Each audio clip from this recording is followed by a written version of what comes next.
Excellence Inclusive Day program.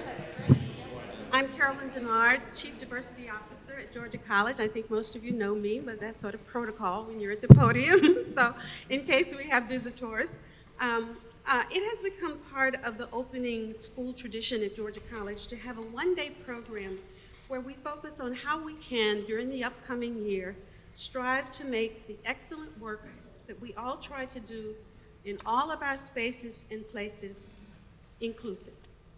Work that reflects our commitment to being a respectful, affirming, and welcoming community. Our programs over the years have focused on understanding national trends in diversity, changing demographics in the nation and the region that impact diversity, understanding classroom dynamics that impact inclusion, and last year focusing on the skills, the toolkit we called it, that we can use to ensure that our campus is an inclusive community.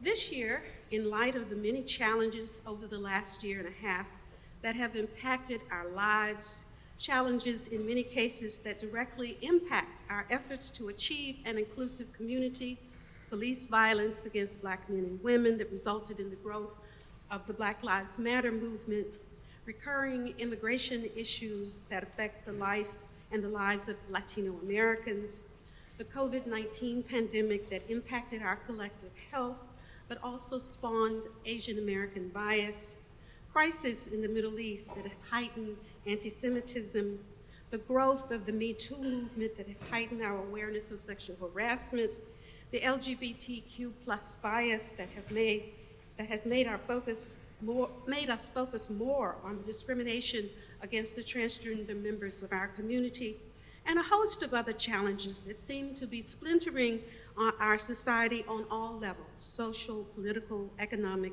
educational, and cultural. Everyone has been impacted by these social changes we have faced over the last year and a half as we try to embrace diversity and build community. Whether it's been heightened awareness, anger, doubt, alienation, suspicion, resentment, all of those things have impacted all of us.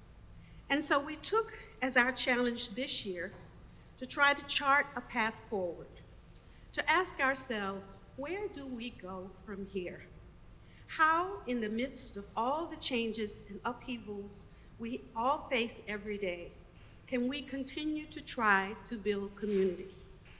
At Georgia College, we are a community of 16% underrepresented students, 23% underrepresented faculty, and 34% underrepresented staff. Our numbers are not where we want them to be, but these percentages suggest that a sizable part of our community is directly impacted by these challenges, and the rest of us are impacted as well, even if only indirectly and as possible change agents. So what we want to do today is to learn what we can all do to make our community at Georgia College welcoming, respectful, knowledgeable, and affirming. I'm pleased today to welcome two speakers, Dr. Jamie Washington, who is no stranger to Georgia College, and Dr. Tawan Wilson, who just arrived in the USG, and I've taken him on as a friend and co-colleague in the diversity world. And I think that both of these men will be able to give us a meaningful reflection on our times, nationally and locally, and on ways that we can move forward to build community. I also want to thank the faculty and staff, diversity peer educators, who after this morning's plenary will give us practical ways to build community in our classrooms, in our workspaces, and everywhere on our campus, so that we can begin the hard work of building community in spite of, and in fact, and especially because of, the very difficult challenges we face. So on behalf of the Office of Inclusive Excellence, the Office of the President is at a USG meeting today and sends his regrets, and the Provost, who is attending that same meeting, on behalf of all of those offices, I welcome you to this fifth annual Making Excellence Inclusive Day program. We hope that you will reflect, learn, and be ready to do your part to build community, to make excellence inclusive at Georgia College.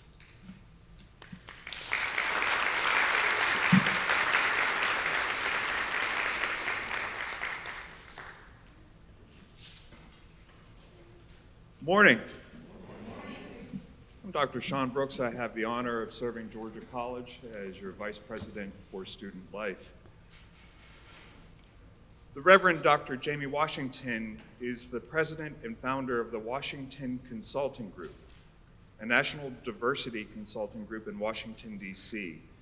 The Washington Consulting Group was named by The Economist as one of the top 10 global diversity consultants in the world. Dr. Washington has served as an educator, administrator, and consultant in higher education for over 36 years. He serves as an invited instructor in the Harvard Graduate School of Education and the Lancaster Theological Seminary. He's the president and co-founder of the Social Justice Training Institute and past president of the American College Personnel Association. Dr. Washington earned his BS degree from Slippery Rock State College, a double master's in science degree from Indiana University Bloomington, a PhD in college student development from the University of Maryland College Park, and a Master of Divinity from Howard University School of Divinity. He's received many awards and honors. He was honored with the University of Maryland Baltimore County's Legends of Excellence Award for his contributions to the lives and education of Black and Latinx faculty, staff, and students. In May 2019, he received an honorary Doctor of Business Administration from Shepherd University in West Virginia.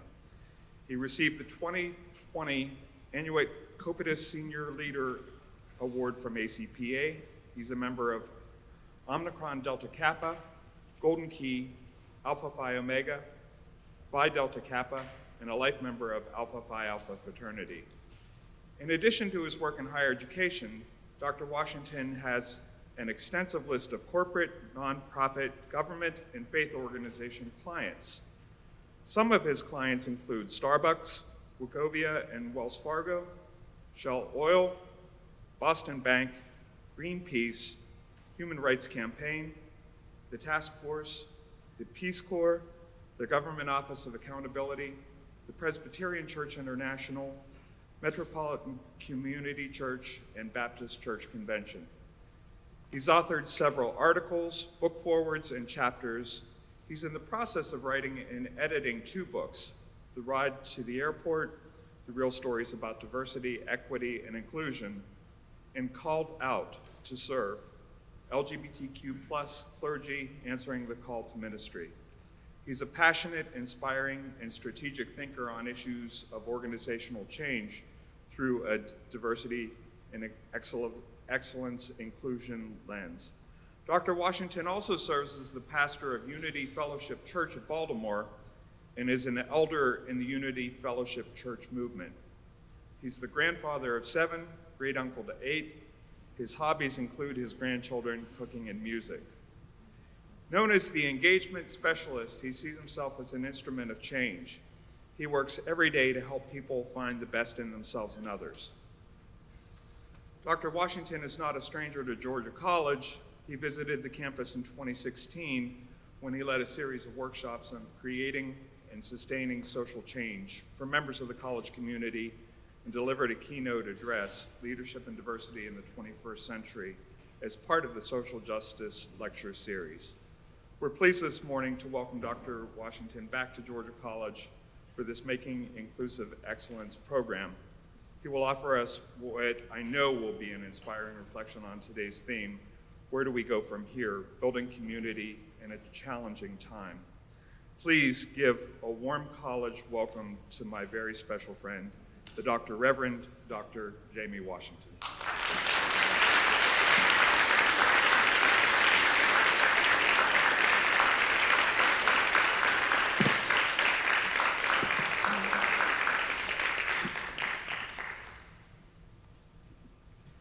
No one is an island. No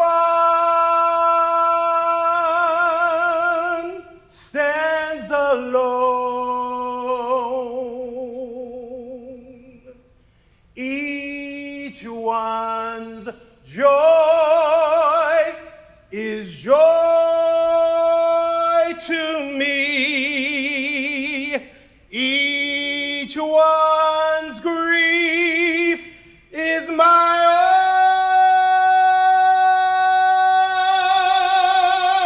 own. We need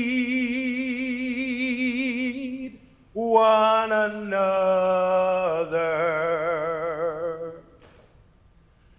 That I will defend, working with each other. Inclusion will begin.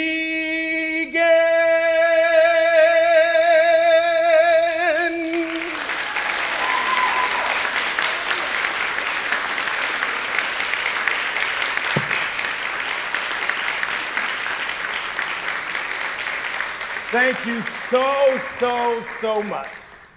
So, this is my first in-person experience since March of 2020. And what an honor to start that in-person experience back here at Georgia College. There is so much that I could say about my experience here back in 2016. So much I can say about the connections that I have had with members of this community for more than 35 years when I was a child. And this opportunity to come and kick off this experience with you is such an honor. So I just want to start there. And I start with music because music is my grounder. I start with that song because it's one of the songs that I learned when I was in middle school. And that song reminded me of the notion that we need one another. Building community in challenging times, where we go from here, must be grounded in where do we go from here. We can't do this work without each other. And so today, I am here to kick it off, to just warm us up, to get us going. We've got great stuff, great sessions coming, and my brother is coming to Juan behind me to give you a context of what's going on here in Georgia. But I want to just build a moment for us just to be back in community together. So I'm going to try to do this in, you give the preacher 45 minutes. And, I got my timer going on my watch, so that's what I'm going to try to pay attention to. And I got Carolyn down here helping me to remind me how much time I got. So if you've ever been in a black church experience, you'll know that when he gets to saying, I just got one more point, that's where I'll be in our time together today. I am so grateful that you all decided to come and be in presence. I know that with all that is going on, we are trying to figure out back in person, trying to figure out how to navigate and be with each other in the mass. I'm learning, honestly, in this very moment. And I hope folks are okay with me being here with the mask off, because I don't know if I can talk for 45 minutes with a mask on. So I'm just doing the best. If this feels uncomfortable for anyone, please do let me know that. So I'm just trying it out, right? So that's where we are this morning. So I want to start. Jamie Washington. My pronouns are he, him, and his, and I am honored to be joining you from the ancestral and unceded lands of the Piscataway tribal nations in the Baltimore, Washington area. I join you this morning from the unceded territory where we are together of the Mesquite, Muskogee, and Creek tribal nations. I acknowledge the painful history of genocide and forced removal from this territory, and honor and respect the many diverse and indigenous peoples still connected to the land on which we reside. Without them, we would not have access to this gathering, this dialogue, and take this opportunity to thank the original caretakers of this space. I invite you to breathe that in with me together. As we talk about where we go from here, what most of us know in 2021 is that land acknowledgements have become a best and promising practice. Many institutions and organizations have them themselves. what is important to me as we consider where we go from here is that we not show up in land acknowledgments in a performative way, that they not just be habit, but that they are about grounding us in the importance of our history. We did not just wake up here, and to honor that truth, I also would invite you to join me in a labor acknowledgement. So acknowledging the labor of those who helped to build these four walls and these institutions who did not have access to them. And so our ancestors, some of yours and mine, some who came to these shores voluntarily and some who did not, we honor their labor and their energy. And we invite all of that energy in the room with us today as we continue building our capacity for greater inclusion here at Georgia College. Take a deep breath together. With that, I want to move us into an opportunity this morning. How many of you are seeing some folks for the first time since the pandemic? Anybody seeing folks for the first? Yeah, some folks back there is all excited. So here's what I want to do, folks. Again, learning, right? And so I want you to be in the space that you feel comfortable. Does that make sense? All right? So please honor me in that. I do want to invite you to take 2 minutes to rise from your seat and greet people. Don't touch nobody, right? Wave. If you are not masked, right? I'm going to ask that, and you don't feel comfortable masking, I'm going to ask that you just wave from where you are. But if you are masked, I'm just going to ask you to say hi to 3 or 4 people. Say hi to somebody you don't know. We are talking about building this community together. So folks up there, you get to stay up there. Folks down here, just stay down here. But let's just start in community together. Is that okay? 2 minutes. Say hi to people. Go ahead. Just say hi.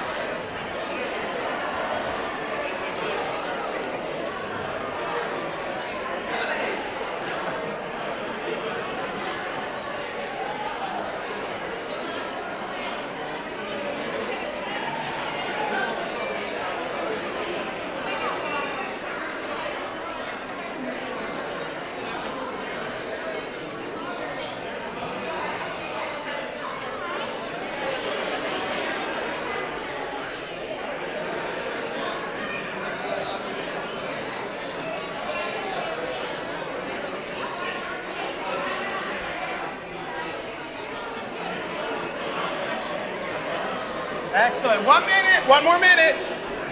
1 more minute. Yes, just waving. That's good. Just wave it, folks. Excellent.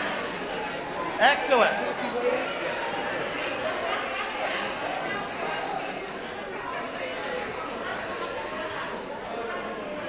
All right. 4, 3, 2, 1. So here's what I want you to do. I want you to do this for me. I need you to just make sure you're sitting, if you would, next to someone that you can have a 3-minute conversation with. So somebody you can turn and talk to. Is that all right? So everybody make sure you got somebody you can turn and talk to. Okay? Excellent. Somebody I can turn and talk to. 4, 3, 2, 1. Thank you so very much. So folks, I appreciate you doing that. When we think about this, where do we go from here? It really does begin with building community. I know that many of us know each other. Some of us have. Who's been here for more than 5 years? Who's been here more than 5 years? Look around. Look around. So right. Okay. Who's been here more than 10 years? Okay. Okay. 15 years. Look. 20 years. Okay. More than 25 years. Look around. Come on, give everybody a hand. Give them a hand. That's right. Thank you very much. Right? That's about a commitment to a place.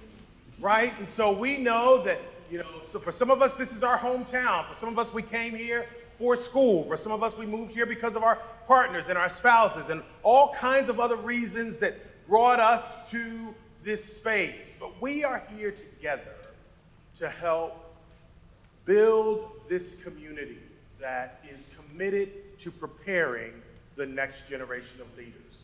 I want to ground us in that knowing that what is a part of our mission. I was looking at the mission statement and the information that I shared in 2016 and the updated website, but the information, and on that, it still grounds us in the purpose, the mission, why we exist, is to prepare the next generation of leaders, to prepare them to go into the world and be a contribution and to make a difference. Do we all agree that that's what we're here to do, right?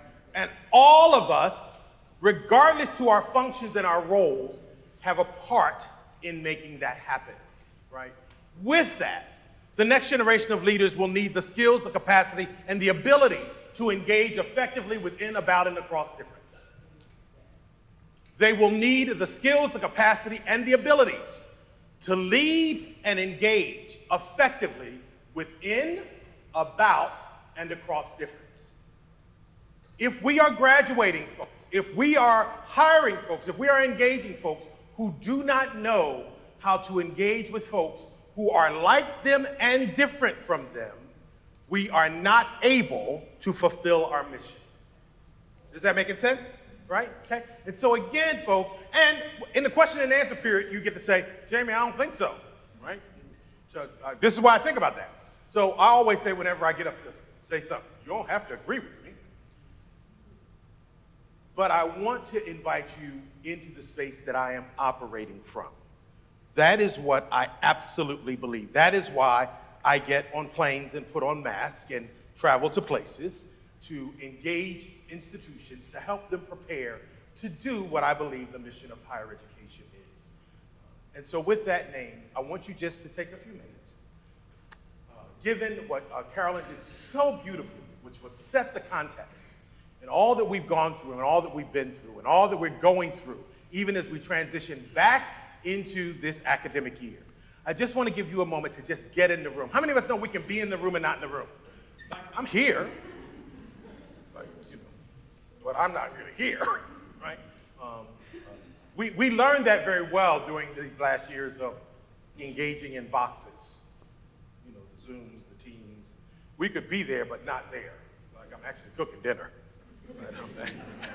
Right? I'm actually getting my children ready for these things. I'm in the room, but I'm not in the room, right? And so I want to invite you just a few minutes to get in the room. And so what I want you to do is with your person you're going to turn and talk to for just 3 minutes, just introduce yourself, name, pronoun, role, and the length of time you've been here. So if you don't know them, make sure you're sharing that. Then what's up? What's got your energy and your attention, right? So I know, as I said, for me, what's got my energy or attention is this is my first experience back, and I am learning how to navigate. So if anyone knows me, I would not be staying up here. I don't do work that way. I engage people so I can touch them, but we're in a different context. Does that make sense? Right? So that's what's up for me. It's navigating the stage space that feels like a barrier to me being in community with people. But we do the best we can in the context that we're in. As you consider the theme, so what's got your head space and your heart space? So in all the stuff that Carolyn named and mentioned, I want you to think about on this day here in August as we get ready to start school. My head is in. Here's what I'm thinking about. I'm worried about that. Some of us are responsible for tracking COVID cases. Some of us are responsible for getting students ready in the case of all of that. So what's got your head space? You know, what's waking you up in the middle of the night, right? Or having you have a hard time going to sleep? What's your head space right now? And where's your heart space? What's your emotional space right now? How many of us know that this season has done stuff to our emotional and psychic health, right? Absolutely. And preparing to build community for the next round requires that you're not just cognitively intelligent, but you're emotionally intelligent. You must also do your heart and emotional work, right? Tell Chris. Inside joke, we had a dinner last night with Dr. Brooks' partner who had a feeling one time. So we've been talking about the importance of emotional work, right? So headspace, heart space. When you consider the theme of building community in challenging contexts, what comes to mind? So when you think about that, when you see this theme, what does that mean for you? What does building community, what does challenging time mean? Just have a moment to think about that. And this day, I'm hoping that this day, at the end of it, I will have what? Right? What will have me feel like it was worth my time? Does that make sense? Are you getting me? So again, not a long time. And you know in my introduction, I'm the engagement specialist. Just so that you're clear, I'm not doing things to fill time. I'm a black preacher. 45 minutes ain't nothing to me, right? But part of doing the work for the next round is building our capacity to be in the conversation, right? And so 3 to 4 minutes, just turn to someone next to you. Make sure you got somebody to talk to, and we'll be right back together. Go.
Another minute. 1 more minute.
Five, 4, 3, 2, One. All right. Let us come back together.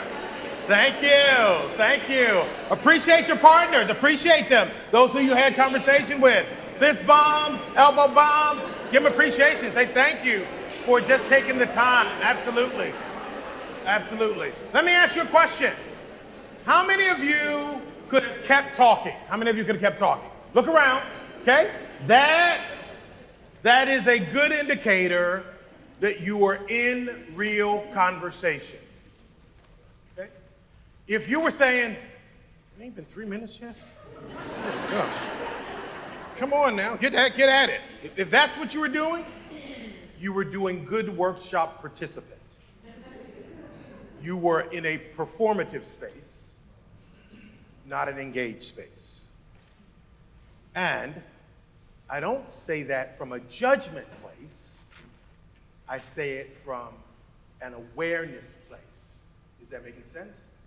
So how many of you remember, anybody ever just kind of started out at the gym and you got on the treadmill for the first time? Anybody remember when you got on the treadmill for the first time?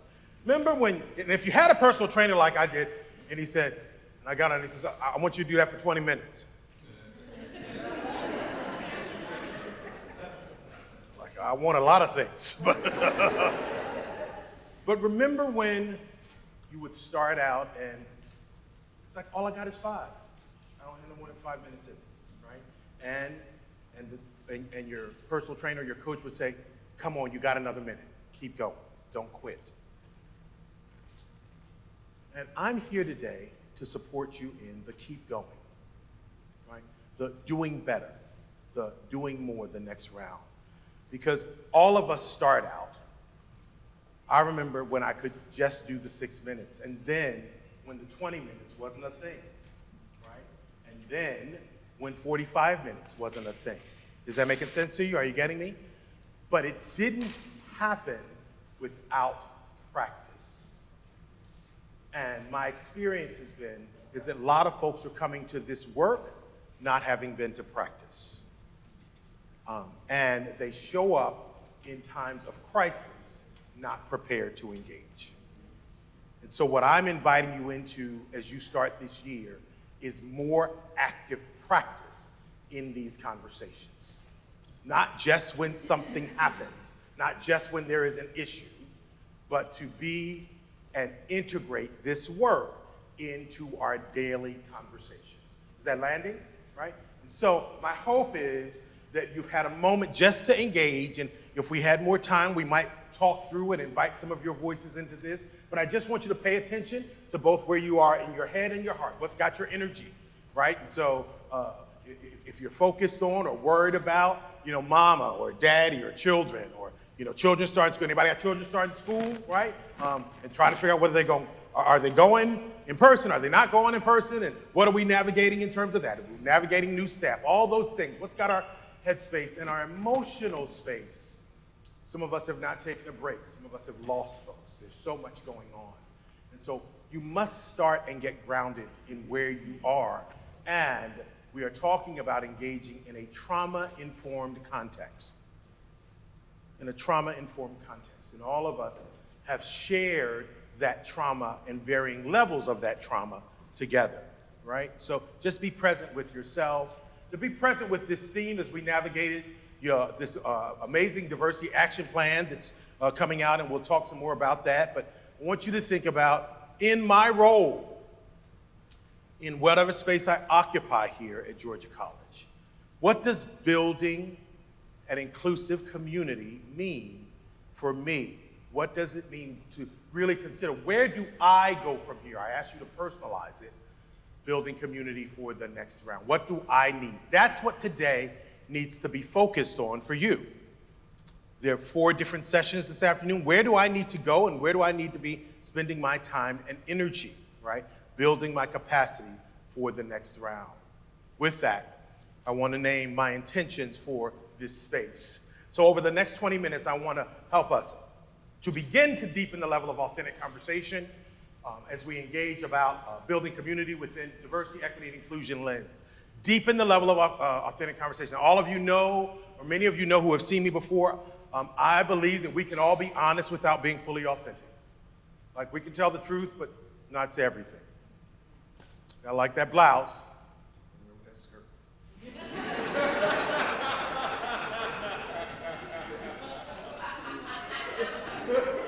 I ain't lie. I did not lie. I told the truth, but I did not say everything. How many of you know that sometimes these conversations can be the I like that blouse conversation, right? As we navigate the context, the conversations of building inclusion, we can just stay right here. Where we need to go from here is to the I wouldn't wear it with that skirt conversation. We have to build our capacity to go to that space and stay engaged with one another. Is that making sense to you, right? My commitment in this first intention is to reduce the need for a meeting after the meeting.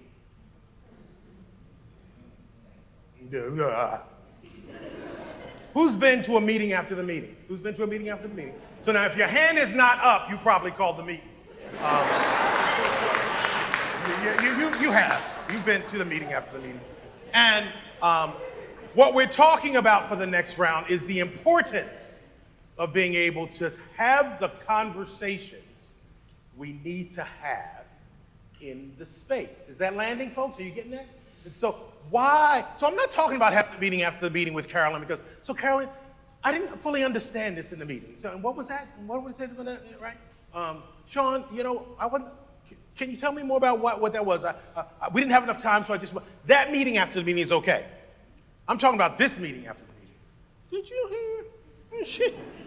This is, that's how they are. That meeting after the meeting is what maintains status quo. No change can happen when we have that meeting after the meeting. So how do we build our capacity to have more effective conversations? Is that making sense, right? The next thing then is to share some key tools and concepts for building and live into our values of inclusive excellence, and then to create a space for reflection and consideration of our individual and collective responsibility to create a culture of accountability, right? That's where we're going. That's what I'm gonna try to do and offer you in these next 20 minutes. So fasten your seatbelts and take a deep breath. You might not be able to hold all of what I'm sharing, but pay attention to what is for you, right? All of us are building, right? So, you know, this year, when Jamie came in 2016, that stuck with me, right? Maybe I get reminded of that today, or maybe something else sticks with me. Does that make sense, right? So we keep building our capacity for the next round. Here we go. The first thing is that I want to remind you of is that we must always consider context before content. Remember your context before content. Before we go into the content of diversity, equity, and inclusion, we must consider the context in which we're trying to have it. How many of us know, and my brother here is going to remind us of the context of the University of Georgia system. That's a contextual understanding. Does that make sense? The context of Georgia College might feel different than Emory, right? Right? The context in residential life might feel different than in career development, right? The context in arts and sciences might feel different than in STEM areas. Is that making sense to you? So consider your context before the content, right? You can't just start in with the content without really looking at where you're doing it. Here are some other things I want you to consider about the context. These are opportunities for you just to breathe and reflect. Who are you in the context? What roles do you have? What are your identities? How does that matter in your context? How do you get heard? Are you new? Have you been there a long time? What's that? Who are you? The second thing in the context is who are we? Right? When you're sitting around the table, are there others like you? Are you the only? Anybody ever been an only? Anybody been an only? Right? Do you know the dynamic of an only, what it feels like? Anybody been the first? Right? Oh, the first one, right? So as we're building this capacity, pay attention to, am I the only? Am I the first? And then what happens, I tell folks all the time, as we think about this next round of work, that there's a dynamic of twos, right? So now there's not just one of us, there's two of us. Am I the good one? Am I the one they like? Am I the one they listen to? Remember, anybody got a brother and a sister or two siblings. It's like, I'm the favorite child. What I want to invite you to consider is the dynamic of twos and the expectation that particularly when we are a minoritized two, the expectation that we're a monolith, that we have to see it in the same way, that we have to agree, and that the one whose ideas and thoughts are more in alignment with status quo is the one we like. Did you get that? The one who's minoritized, whose ideas are more in alignment with the status quo, is the one that gets held up and liked. So as we're considering the context, who am I, who are we, the environment and the location, Milledgeville, Georgia, again, what's the dynamic here in the Georgia system? What's the dynamic here in this particular part of Georgia? So considering what's going on here in communities across difference here. What's the history and present day dynamics? So as you're considering context, what's been the history of dynamics of difference here at Georgia College, right? How's that played out? How do we talk about it, right? Do we just come to this conversation in crisis? What's going on present day? So I know that in our last diversity action statement or plan, we did a climate assessment, cultural audit. So what do we know about that? What's going on that we would even have a 5th annual day, right? So how do we see and know what's going on historically, present day? And what's our hope for? What's our vision? Time and timing. This conversation in August of 2021 is different than it would have been in August of 2019. It's different than it would have been in August of 2020, right? Remember last summer? Some stuff was happening. And we was navigating a whole bunch of stuff in that contextual moment, right? So time and timing matters. How much time do you have? When is this occurring? Power dynamics. We know that in institutions of higher education and many organizations, there are power dynamics that exist, but how do those play out? So if I sit in a position of power, particularly in positional power, have I created an environment where we can actually engage, or an environment of fear or risk aversion, right? So what's the power dynamics, and what's the quality of the engagement? Lots of us operate in communication environments and reporting environments, not engaging environments. Particularly in this last year, in this virtual culture, how many of you know that we came on to Zoom, Teams, the dynamics of virtual, and we just reported. We just said what we was doing, we heard what others were doing, but we didn't engage. There were not engaging experiences. And so you can't build community for the next round if you're not in an engaging environment. I invited you all to stand up, say hello, and partner with someone, and connect and have a conversation with someone. That's engagement, right? I could have just come in and just began to didactically report things to you, right? Share stuff. But am I in an environment where I can actually hear what other people's perspective and experience is, engage them around that, and share what mine is? Is that making sense to you folks? Are you getting it? So context before content. All of that is informing your context. Again, as we all are having these individual things, we also have these things.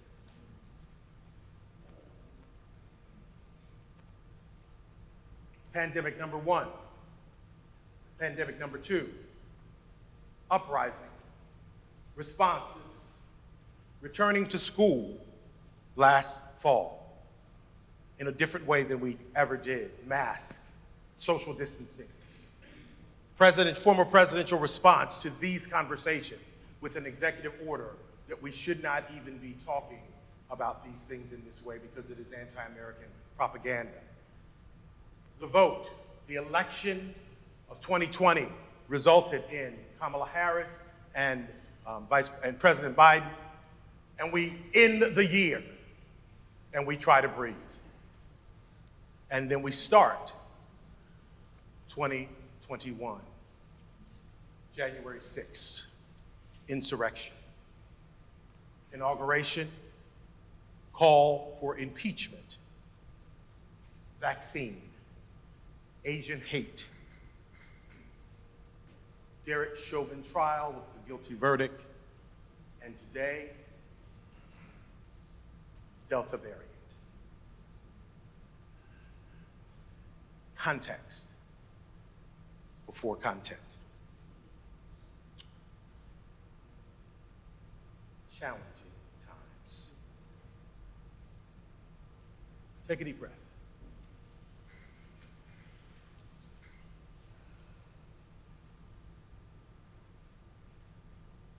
I want you all to think about, in all that you just saw, where's your energy? What has your energy in that? How does that inform how you talk, how you show up?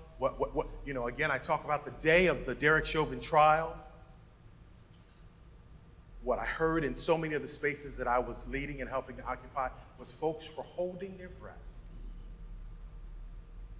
in fear. And then after the trial, what do I say when I go back to work? How do I talk about it? Can I be happy? Should I be happy? Do I feel like something wrong has happened? Do I feel like there's been a miscarriage of justice? Do I feel like there's finally been justice? Am I making sense, folks? Are you getting what I'm saying? Context matters. And in order for us to navigate the context, we must build our capacity to breathe.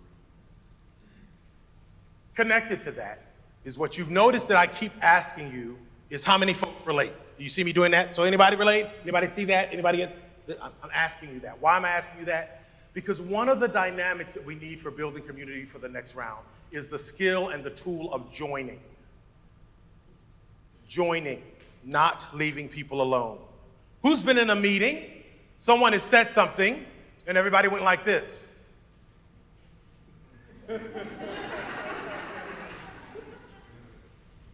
Crickets. After the meeting, Tawan, thanks so much for saying that. That was so important that you said that in the meeting. Who's seen it? Who's seen that? Who's been that person, right? In the meeting, that person, while after the meeting, that person is grateful for the affirmation, but in the space, the person feels what? Alone, isolated, not seen, right? There he go again. That dynamic.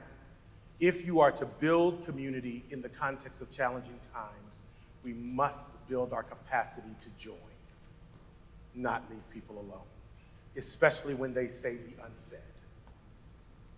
Right? Does that make sense? And so that's an actual thing, y'all. Heard what I said? You remember when I said practice, that treadmill thing? You must practice joining, right? You can't just think about joining. You have to practice joining. Now, I want you to be clear. Joining is not agreeing. Joining is simply saying, I'm willing to be in the conversation with you. So you get to say, Michelle, I hear what you're saying, but my experience has been, and so now we're engaging. Is that making sense? So that's what I'm talking about. Or it might be, I absolutely see what you're talking about. That's been my experience. This is what's going on. So I want you to think about, when are my opportunities? And I want you to practice it today. When are my opportunities to join, right? And when is it that I stay silent when I have the opportunity to join, right? And then do the work around why you're staying silent. That's the work. Right? So why didn't I say anything? Right? What was I worried about? What was I concerned about? What was in the way? And then you need to have the conversations about that. Right? The skill of joining is critical for building community for the next round. Take a deep breath. What Carolyn did beautifully was invite us into this noting of identities. So I just want to hold that all of us show up in the room with multiple social identities. And as we're talking about building an inclusive community, yes, we're talking about building community across thought difference, across difference around where you grew up and geographic difference. We're talking about all of that. Night people, day people, people who like ice cream, people who like pound cake, people who like different kinds of movies and stuff. All of that diversity matters, and that's all in the room. But where we often fall down and we struggle is around our social identities, folks. And I want you to pay attention to how comfortable and confident do you feel to engage through the lens of your social identities. Is that making sense? Are you getting that, right? But you first have to own that. You have them. All of us have all of these identities. But as I consider the context, particularly the context of the US, we can't do any of this work if we won't do race.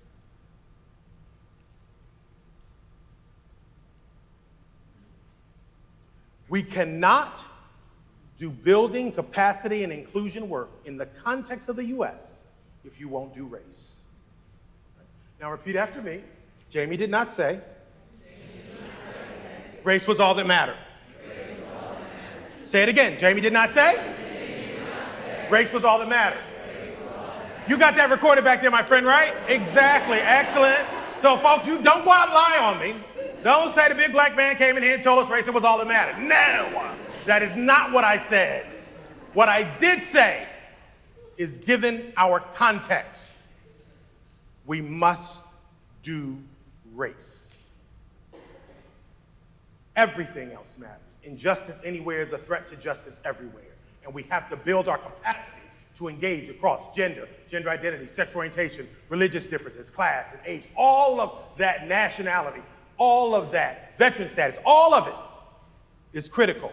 Whenever there is exclusion, we have to work that, right? And we must do race, right? So that's what I want you grounded in and to think about as we continue our work together. So you say, all right, so Jamie, what does it mean for us to build capacity for the next round? Take a look at this. Who remembers these things? Anybody have cassette tapes, right? VCR, who got a VCR? Right, who got VCR tapes with no place to play them? Right, I just can't let go of my stories, right? I got The Young and the Restless recorded from 1977, right? I can't let go of it, right? I was like, I'm gonna go back and look at it at some time, right? So we got, these are old tech. Now, folks, what I want you to get is, I remember when I bought my first VCR from Montgomery Ward. It was a big deal. When I first finished graduate school, I got me a VCR, right? Record my stuff.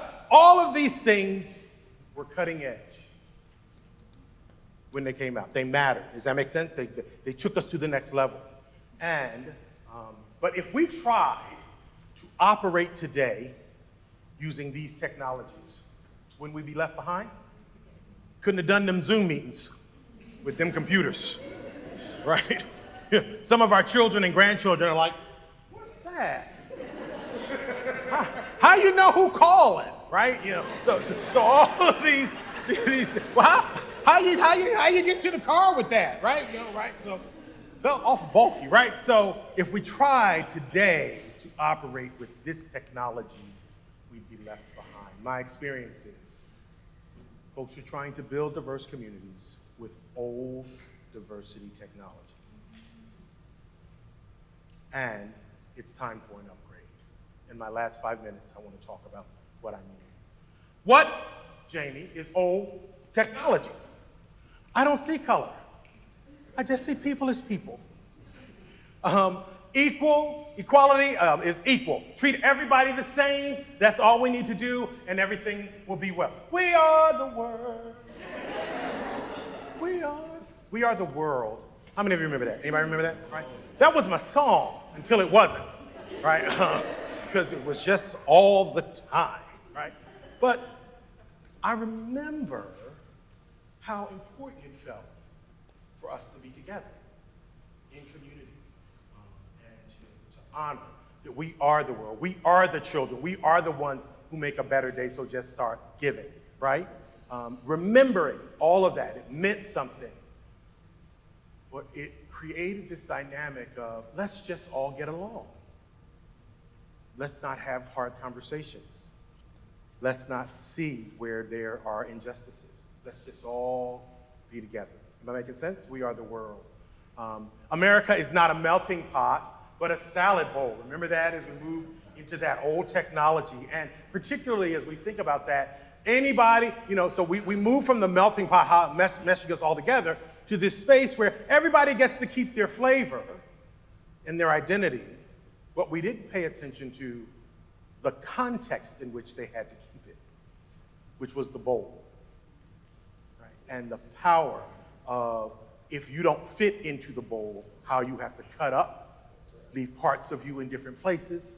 Again, old technologies. Multiculturalism, let's learn about the diverse other, towards, beyond tolerance, toward acceptance. Remember when we said, well, we should tolerate difference. We should just tolerate, and it was a big deal to move towards acceptance. So we just accept diversity in the space. That doesn't mean we look or deal at all with the context that we're in. Equal opportunity for all, the myth of meritocracy.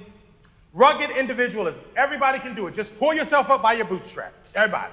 That's all I have to do, right? Remember that? That is a notion. And then the last two are my favorite, particularly as I talk about us needing to do race. I am a minoritized person in another identity, so I don't have to do race. I understand oppression. I grew up poor, I'm a woman, I'm queer, all the stuff that gave me a pass from doing race.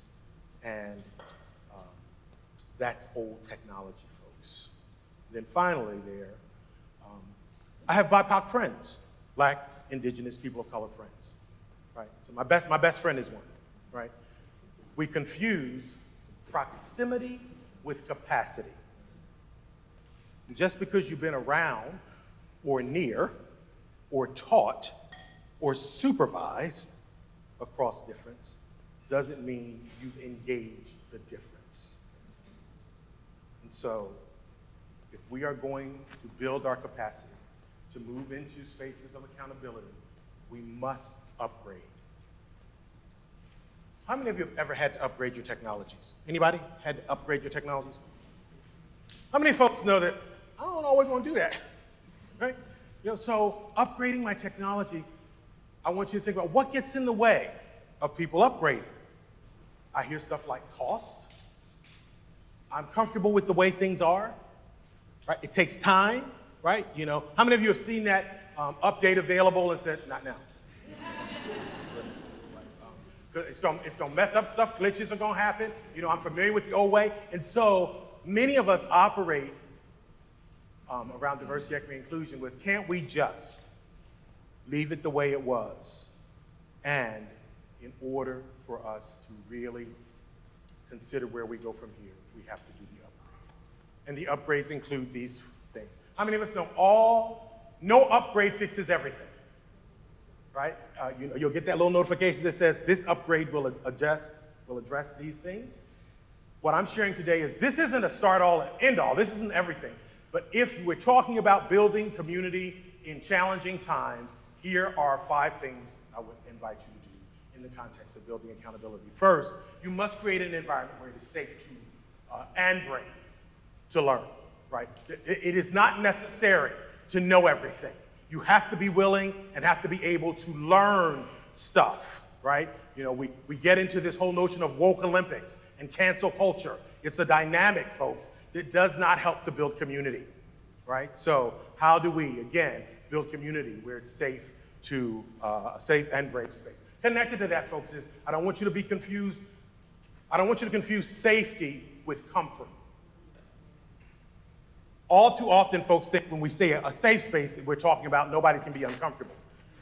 You cannot do real culture change and transformational learning if there isn't some discomfort, right? So just get prepared to engage the discomfort. A common language and clear understanding of concepts and terms. What do we mean? What do we mean by diversity? What do we mean by inclusion? What do we mean by accountabilities, right? So as you think about going back to your offices and your departments, what are we talking about? What does that look like in our context so that we are clear that this is what we mean? Here's what the markers are. Here's what we understand, right? So being clear about those things.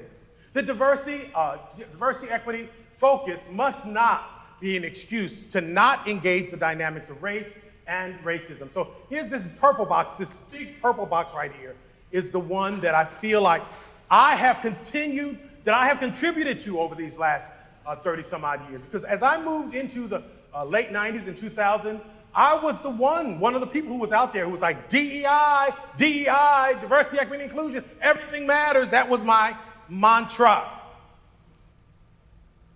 And it gave people the excuse not to do race. Because as soon as we would get into the uncomfortable race conversation, folks would run to other minoritized identities. Hear me, folks. Injustice everywhere, anywhere is a threat to justice everywhere. And the U.S. has a particular race history that we cannot move forward with if we will not engage. Robin DiAngelo talks about it like this. Our other minoritized identities, when we're having race conversations, should be a way into the conversation, not a way out of it. So I'm talking about my experience as a person with disabilities or as a person who was raised working class poor, and how that is related to race, how I connect to the understanding of race because of that identity, not as a way to talk about my pain is just as important. Does that make sense to you? Right? So, and as I said, we must also do our work around all of those areas. So we must not allow DEI to allow us not to do race, and then building capacity to experience a full range of human emotions. So one of the things that I'm experiencing as I navigate with organizations and campuses right now is the ability to engage the emotional space of people. Joy, pain, fear, rage. We got to see rage in some ways over this last year, right? And we must be able to engage that from the space of not making people wrong for their rage. Well, they shouldn't be so angry. Why do they have to do it? Why are they doing that, right? And how many of us know when you tell people you shouldn't feel that way, it don't help? Right? Anybody ever say, well, you shouldn't feel like that? Not such a good thing, right? Deepen your understanding and awareness about what that is about and build your capacity to stay present with people in that space. And then finally, what you see is identities do matter. You must do your own work. I tell folks, I've been black all my life, as far as I know. But just because I've been black didn't mean I knew what it meant to be black. I didn't know what it meant to bring blackness into a room. And I operated in it, but I didn't know what it meant. I didn't know how, who I drew closer to and drew away from consciously. I did not know who I listened to and who I didn't, whose voices I trusted and whose I didn't trust, right? Until I began to do my own race work. So I want you to get clear, just because you are doesn't mean you understand. And so, just because you're queer, just because you're a woman, just because you're any minoritized identity, part of a faith tradition other than Christian, because you're a person living with disability, doesn't mean that you understand how those dynamics show up in you and in the room. And if we're to build capacity for the next round, all of us must do our self-work. When I was an undergraduate student at Slippery Rock State College, back in the 1970s, I was committed to ending racism, and I was going to end it before I left.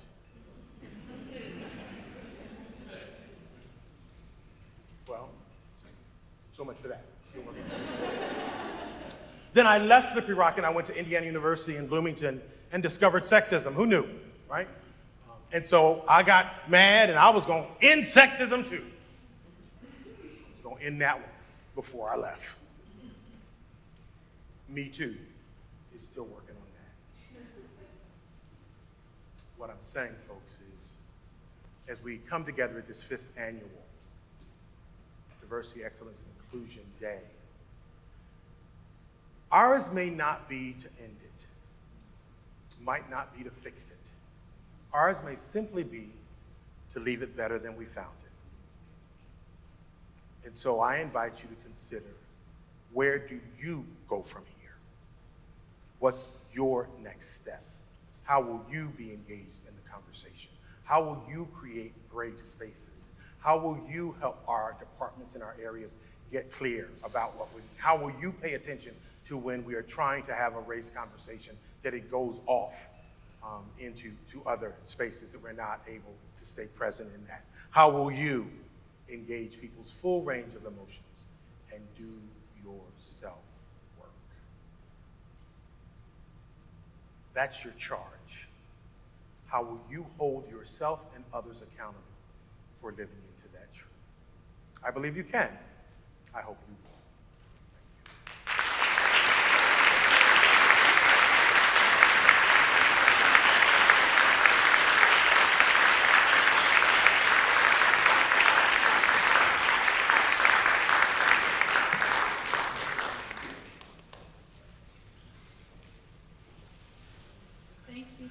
Thank you, Dr. Washington. I think all of you will agree that that was indeed inspiring and just what we needed at the beginning of this particular school year. We do have time now for some questions for Dr. Washington, and I will take your question and repeat it, and then he's been projecting very well, so he'll be able to answer that question without the mic. So if you have a question, you can stand where you are, and yes, in the back. Hope I can hear you.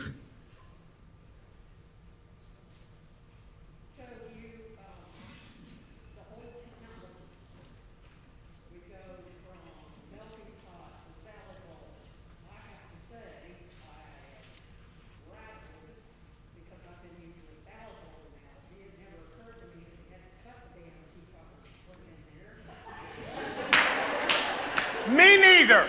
At first I was using it too.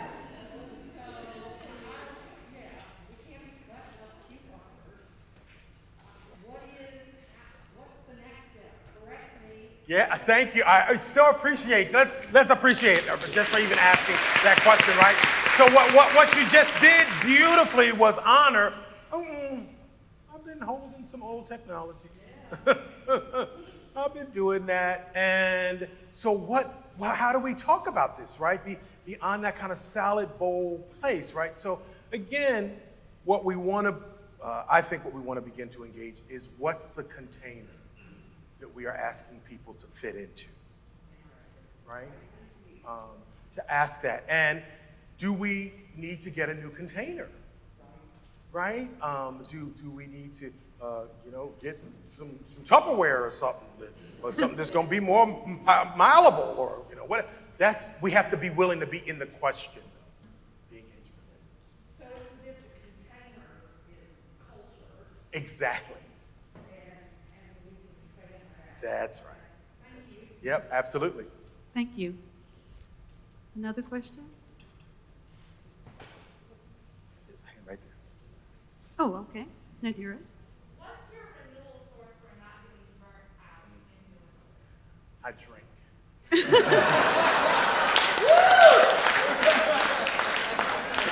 I love when that question comes up, because I just love to say that. No. So what? I do lots of this laughter. And part of what I do is I recognize this work did not start with me, and it won't end with me. And I stand on the shoulders of many who went before me. And so whenever I get ready, or whenever I'm worn out, so a couple of things. When I'm worn out, I take a nap. So, there's this song that used to be sung by Sweet Honey in the Rock, we who believe in freedom cannot rest. A lie. That's a lie. You not only should rest, you must rest in order to take care of yourself so you can be in it for the long haul, right?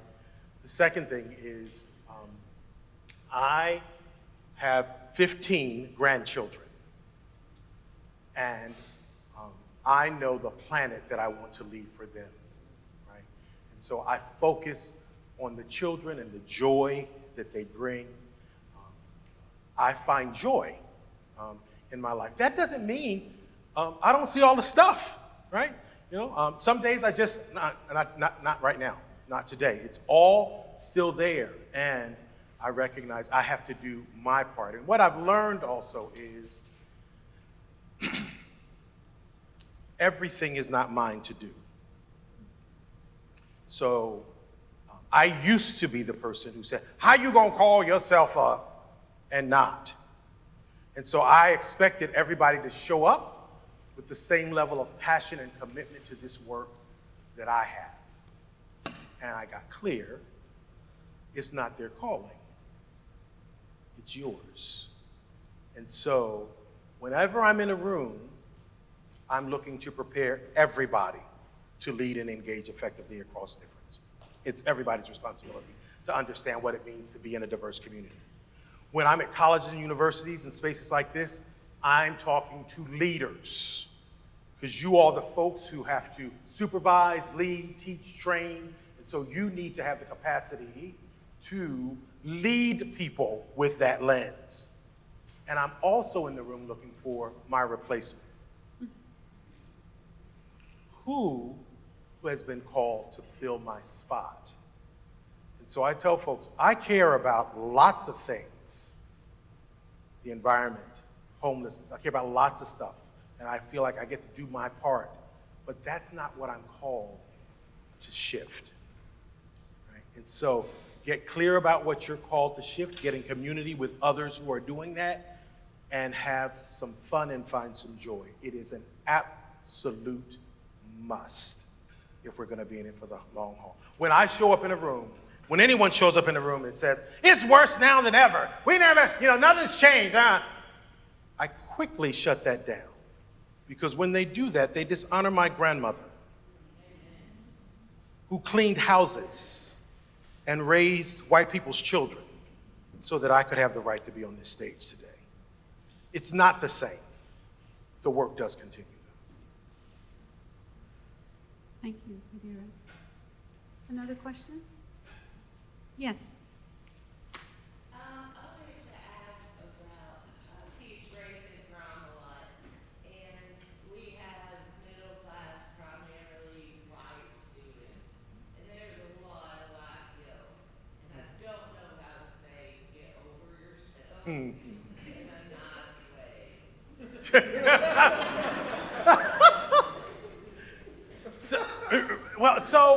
I think that, just like, so I don't feel like guilt is a useful emotion for movement. It is an emotion that can show up to help you navigate your consciousness. It's like, wow, I didn't know that. I feel bad that I didn't know that, the guilt around that. But what you're naming is how to invite folks to move through that, right? And so what I say always is be present with them in it first, right? Don't make them wrong for having it. Remember if and when you did have it as well, and what steps, what was the process, what did you read, who'd you hang out with that helped you to move through it. Not over it, hear that, not move beyond it. Move through it. The only way to get to the other side and not show up on the other side with that guilt camouflaged is to move through it. And so I think it's a wonderful question. It's a wonderful conversation to be in with other middle-class white folks who've done it, right? And invite folks into that space.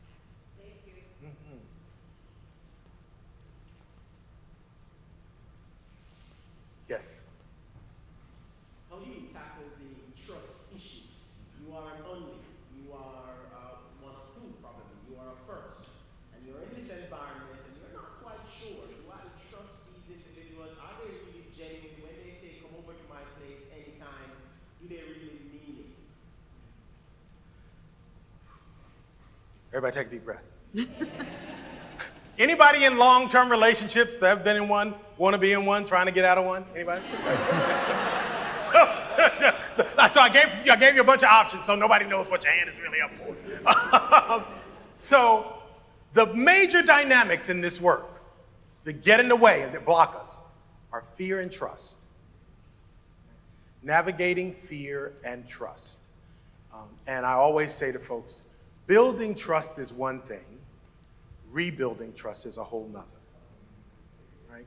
And so as we get into the trust conversation, it's one that has to be had in transparency with identities mattering. So I show up in this space not sure I can trust because of what my experience has been, right?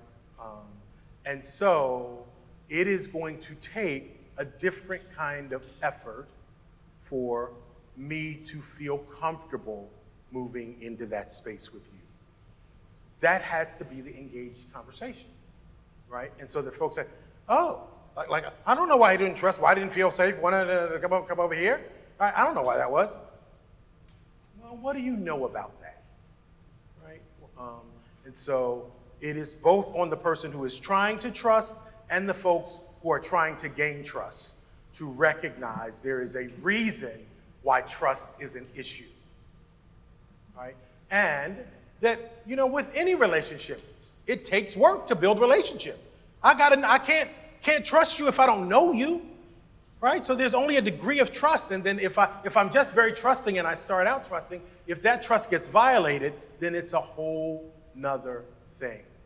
And so I often am talking about this notion of how do we build trust with one another, and that should be a conversation on your teams. You know, so I often say on a scale of 1 to 10, how trusting do you feel this? How do you trust that this is an environment that's safe to tell the truth? Right? Don't do it. Don't raise your hands on that. But in that conversation, then if you say, I'm a 6, I'm a 5, I'm a 4, whatever, then what's in the way of my trusting in this space? Is it what I'm bringing? Is it the history? Is it what has happened to me?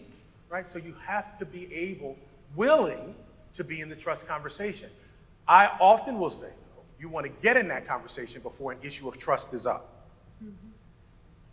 Like you don't want to talk about, you don't want to try to have that conversation when you're in the midst of a trust broken or trusting moment. Does that make sense? So as you're starting the year, this is a great time to say, so let's talk about the trust in our department, right? Especially through the lens of diversity, equity, and inclusion.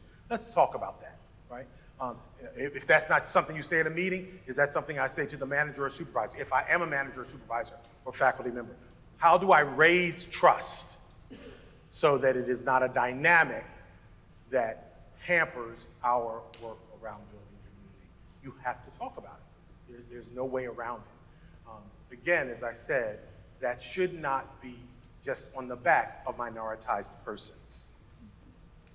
So, whether it's across race, whether across gender, across class, that as an ally, as a person who's holding myself accountable, I'm going to show up raising the trust question around gender. Thank you. You said context is important. In this nation, in terms of race, the whole white and black struggle looms large. Then how do you handle all the other minorities? So again, it is imperative that we engage our race narrative, right? And so if I hear race, who do I see and who don't I see, right? And we definitely have to do anti-blackness work, the work around the historical dynamics of 400 years shadow slavery, all of that. We have to do that work. That's a piece of it, though, and it cannot be all. And so we have to, again, as we talk about the container has positioned us in a binary. So, all right, yes, let's talk about diversity. Let's talk about race, black and white. That's the bowl. We have to expand the bowl and look at the experience of Native and indigenous folks and colonization and APITA and DESI folks, right?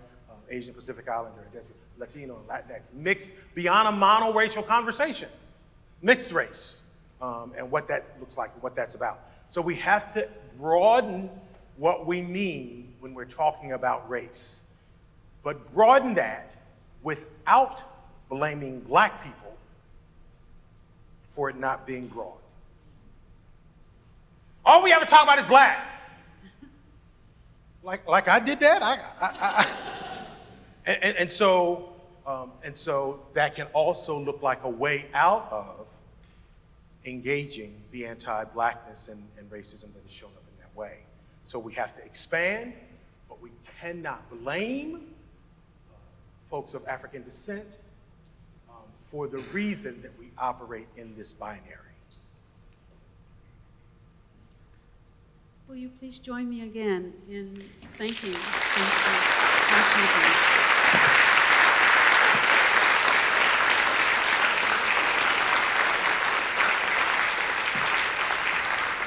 Dr. Washington, your talk was inspiring, as we knew it would be, and it was also generative. I want to let you know that we will be continuing our Diversity 360 series this year, the educational part of the work we do for the community. And I have gotten a lot of ideas from Dr. Washington today on things we can talk about in those sessions, trust being one of them. I'd also, before we break, we're going to break about 10 minutes and come back and try to bring this conversation back to where we are down here on the ground at Georgia College in the University System of Georgia. But I'd just like to say, for those of you who might have to leave and might not hear this, is that we are also launching this year a new building community initiative called Dinner with 12 Strangers. And this has been an event in many colleges and universities, often for first-year students. But we are inviting all of you to let us know if you'd like to participate in a 12-person dinner, and we will talk in that dinner about one topic. It's not going to be a pure work event. We want to get to know each other. But we are going to strategically choose people whose paths might not cross.